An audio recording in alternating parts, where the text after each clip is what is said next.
இனவெறியையும் மதவெறியையும் கைவிட்டால்தான் Malaysia பொருளாதாரத்தில் உயரும். Anwar எச்சரிக்கை.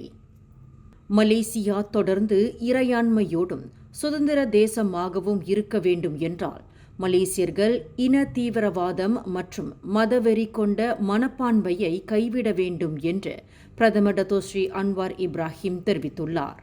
பினாங்கு பட்டவர்த் PICCA அரங்கில் நேற்றிரவு ஆயிரக்கணக்கான மலேசியர்கள் முன்னிலையில் மலேசிய தின உரையாற்றிய அன்வார், மத மற்றும் இனவெறி இரண்டும் நாட்டின் அரசியல் மற்றும் பொருளாதார வளர்ச்சிக்கு அச்சுறுத்தலாக இருக்கும் என்று எச்சரித்தார்.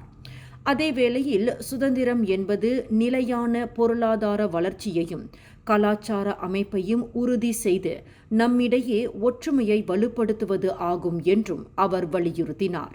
மலேசியாவின் சுதந்திரம் என்பது மிகவும் தனித்துவமானது. ஏனென்றால் அது மற்ற இனங்களின் மீதான அடக்குமுறையில் உருவாக்கப்பட்டதல்ல என்று குறிப்பிட்ட அன்வார், மற்ற இனங்களுடன் வளங்களையும் நீதியையும் பகிர்ந்து கொள்ளும் கொள்கைகளின் அடிப்படையில் உருவாக்கப்பட்டது என்று தெரிவித்துள்ளார். மேலும் செய்திகளை தெரிந்து கொள்ள கீழே இருக்கும் பெல் பட்டனை அழுத்துங்கள். உங்கள் மகிழ்ச்சியை வெளிப்படுத்த லைக் மற்றும் ஷேர் செய்யுங்கள். தொடர்ந்து திசைகளோடு இணைந்திருக்க சப்ஸ்கிரைப் செய்யுங்கள்.